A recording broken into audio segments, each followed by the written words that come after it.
These are the hatchet wire frames, and I'm going to show you how to replace the lenses.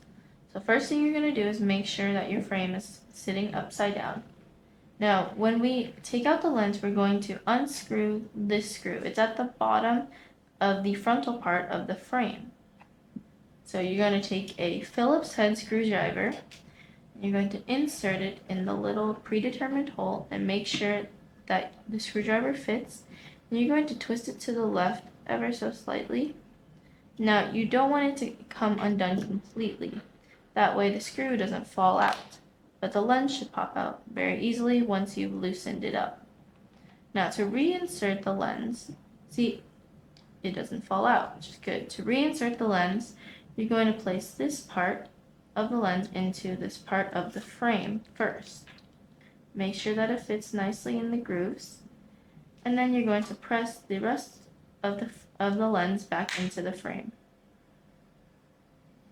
This should be fairly easy.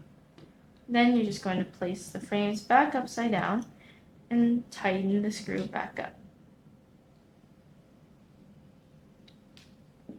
And that should be it.